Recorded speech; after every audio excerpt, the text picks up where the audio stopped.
안녕하십니까. 반갑습니다.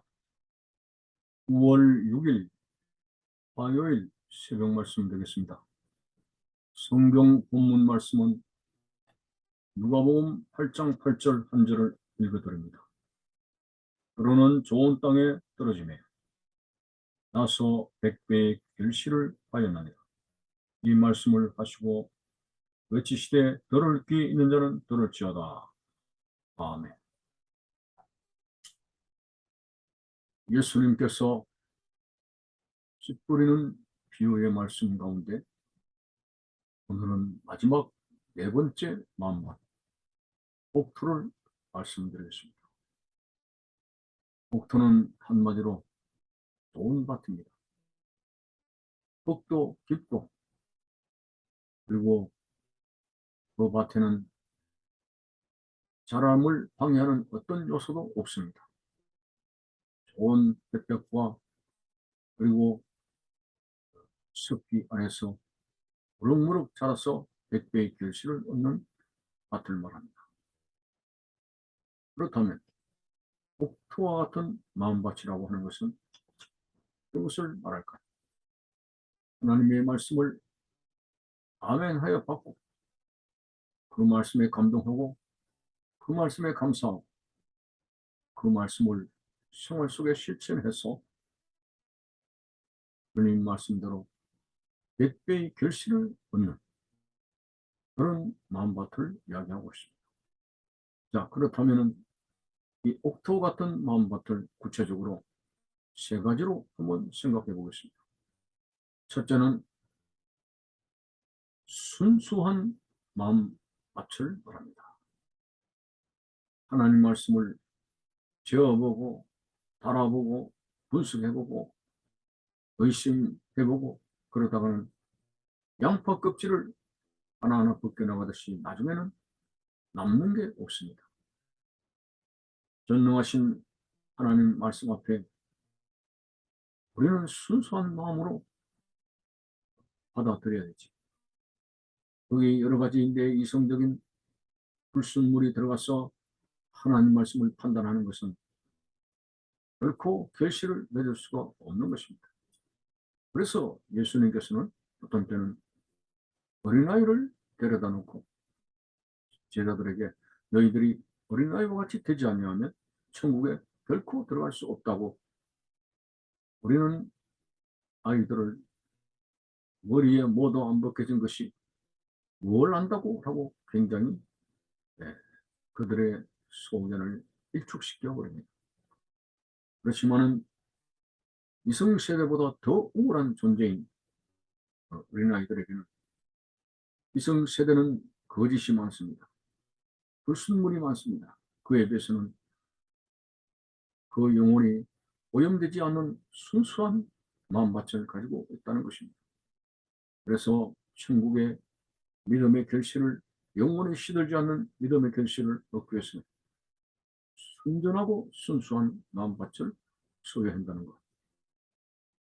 구약시대의 욥을 인물을 소개할 때 그는 순전한 사람이라고 소개하는 부분이 있습니다.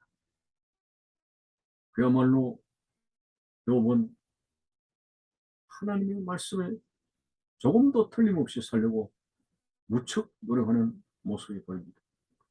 엄청난 시련이 왔어도 10자식을 잃고 그 모든 재산이 다 불타 없어지는 가운데서도 주신이도 여호와시요 취하신이도 여호와시요 라고 하면서 혼란 속에도 하나님께 영광을 돌린 위대한 신앙의 사람, 바로 순전하고 순수한 마음바탕을 가진 사람입니다. 두 번째로 옥토의 마음바탕은 하나님을 경외하는 마음가짐입니다. 신앙생활이라고 하는 것은 우리가 우상종교처럼 막연한 그러한 신이라고 하는 대상 앞에 무조건 빌고 있는 그런 인격적인 교제가 없는, 그게 바로 우상적인 신앙입니다. 참 맹목적이죠. 그러나 하나님께서는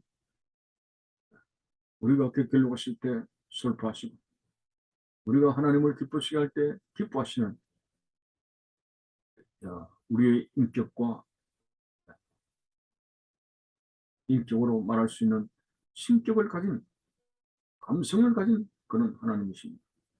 그런 하나님 앞에 사랑받는 존재가 되기 위해서는 바로 신앙생활이라고 하는 것은 하나님을 경외하는 것을 신앙생활이라고 말을 할 수가 있습니다. 얄팍하게 우리의 삶의 육신적인 관점에서 도움이 될 때는 고맙습니다라는 말이 나오는가 하면, 고통과 어려움이 다가올 때는 사정없이 신앙을 맺히는 이런 얄팍한 기복적인 것이 아닙니다. 어떠한 시련과 어떠한 어려움이 와도 하나님은 나를 사랑하십니다. 하나님은 나를 지켜주십니다.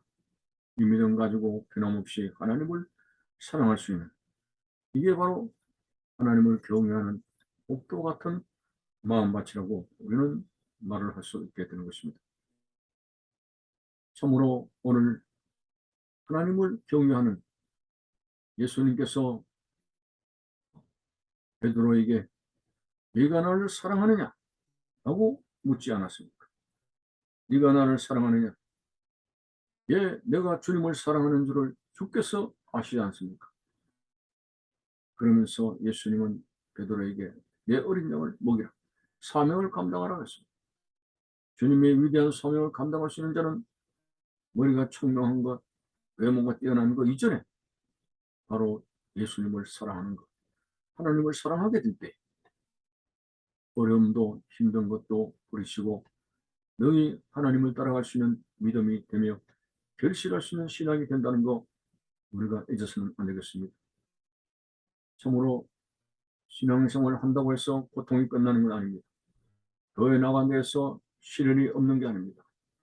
오히려 주님을 따라가는 데 있어서 그 밤의 세력과 죄와 싸우기 위해서 많은 고난과 고충이 임한다는 사실 앞에서 그런 시련과 역경을 디디고 그럼에도 불구하고 하나님을 사랑하는, 이게 바로 진짜 알맹이 금쪽 같은 신앙이 될 수 있고 옥토 같은 마음밭이며 30배, 60배, 100배의 결실을 얻는 신앙이라고 말을 할 수가 있습니다.